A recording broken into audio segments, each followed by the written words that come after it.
Who is this crazy girl who says strange things? Well, my mother told me that I was born with a fishnet in Sierra Leone in the hospital, and that she was 13 years old and my father was 20-year old. She said the breeches was there when I was born. They have my cloth. I believe my mother because my two little sisters are now living in London. My youngest sister, I have 4 daughters and 1 son. My second sister, I have 1 son and 2 daughters. Now, I'm over here in Holland, next to Germany and Belgium. I came here in 1996 on a fairy tale. I'd never know Holland. I know nothing about this country. I was in my country when I was 13. I went to Lebanon. I stayed here for 1.5 years, and I went back to Sierra Leone. I love my country so much I don't want to leave. They sent me a teddy boy, a footballer from Sweden. His name is Eric. I love him a lot. Till this day, I love him.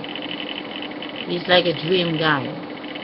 And we make pictures, but he doesn't have much money.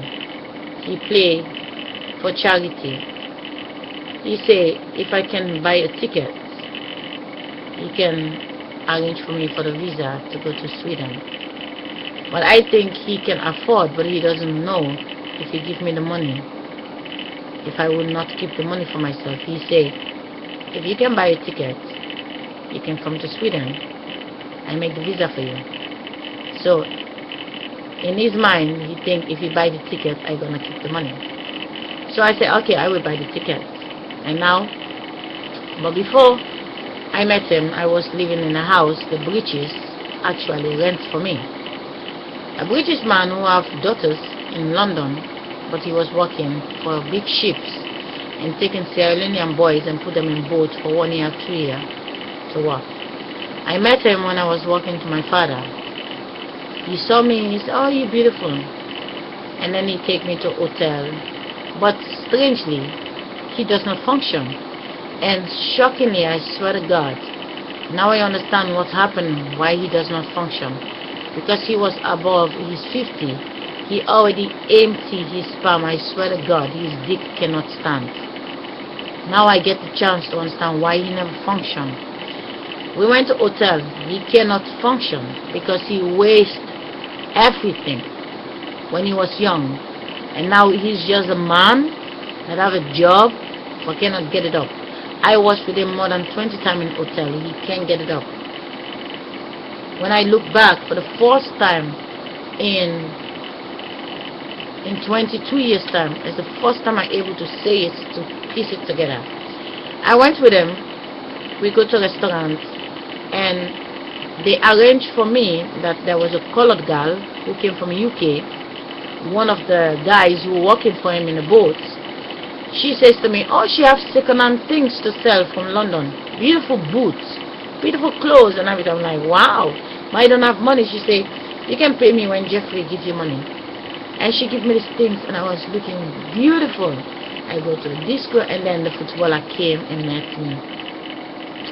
But Jeffrey, they know it was a plan how to bring me here. I think it's one group.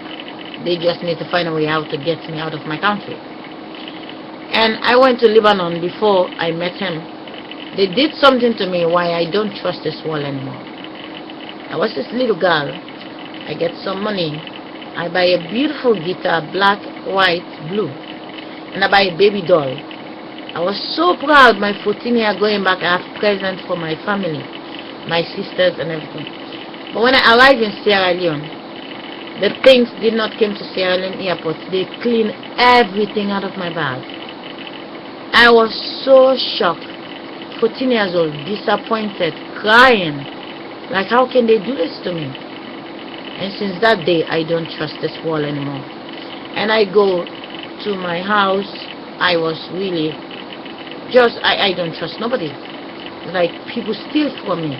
I was so proud of what I bring for my sisters. Now, I went on, go to jump, and my uncle at home is very strict, don't allowing me after 12 o'clock. Nobody is going anywhere. And we live in a pan house with 4 bedrooms. This pan house is made by my grandmother. My grandmother have 1 room, my mother have 1 room, and my uncle have 1 room, my other uncle, and they have wife in the house. And with the children, we're sleeping in the living room. With the children, we're sleeping in the living room. Now, as I'm sleeping in the living room, my uncle, who have a wife with over 8 children, and my other uncle have only 3 children, 2 girls and 1 boy. And in this little house where I'm staying, my grandmother is living in this house. And then when I want to go out, they have every holiday time, they have jump.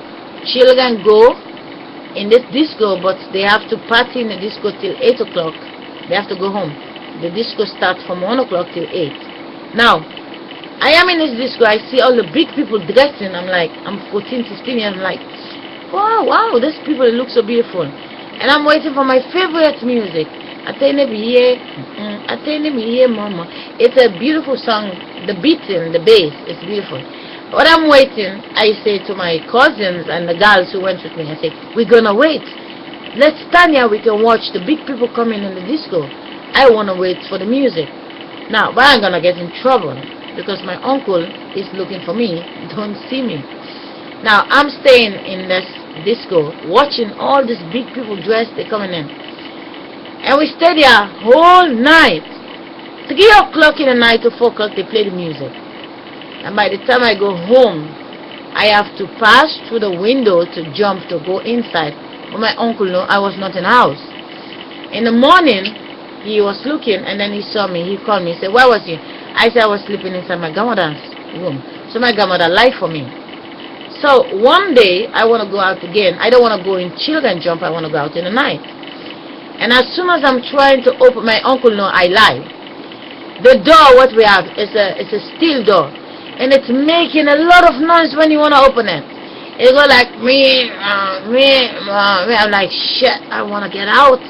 How can I go? My uncle fixed the window so that I cannot pass through the window anymore. And I'm trying to open. It's making a lot of noise, but I need to go. I just open it. I know it's making noise.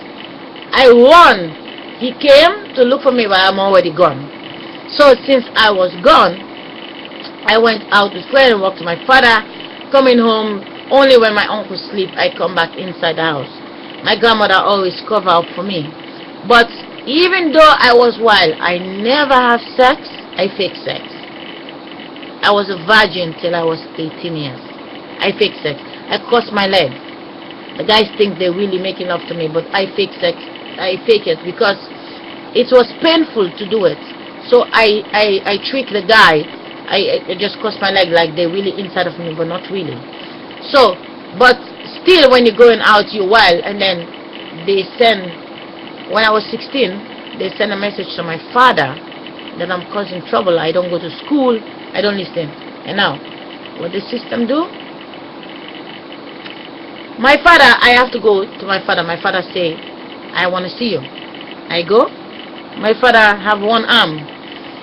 When he was 21, he went to fishing. He lost his 1 arm, his right arm with dynamite. He have only the left arm. He put me in the car. It was about 8 o'clock in the evening. My father want to check me if I already have sex. I'm sitting this side, he's sitting in the driver's seat. He just drive 5 minutes from his house. And now, he says to me, take your pants off. I'm like, your father is asking me to take my pants off, what's up? And then I said, no. But he doesn't want to masturbate me. He doesn't want to abuse me. He just want to check if I already do man business. Now, he take his face, he turn his face on the other side. And he's trying to check me and I don't want to take my pan. And he hit me so fucking hard. Oh, my father hit me. There's 2 people hit me hard. Someone hit me in Holland, but it's not hard enough. My father hit me so hard and the people that I was with in Lebanon, a Lebanese woman, hit me. The Lebanese woman, I tell her story that a man want to have sex with me. The man slapped me so hard. He said I'm lying. But it was true. And that slap, I will never forget it. And when my father slapped me, I remember the slap in Lebanon. And I'm like, wow. I take my pants out. My father turned his face. And then he take his arm, he put it to check. But he end up breaking the gate. And when he put his arm, and now I feel the pain, but the hit in my face was worse than my father opened me. Now I went. I don't think finger can vaginate you. I still fake sex. My 16 years I fake sex. My 17 I fake sex. My 18 years. My boyfriend I have for a long time. His mother died, and I was feeling sorry for him and stuff. And I am this 18 years old, and I go to sleep with him, and we busy. I'm busy faking it, and in no time, chop, he's inside. I'm like, you vaginate me, because the first time really a pipe go inside of him. I'm like, huh? But I did not know it till I asked my father 8 years ago. I said to my father, did you remember when you checked me? Because I was thinking, I said, I fake sex? How is it possible? It was so easy.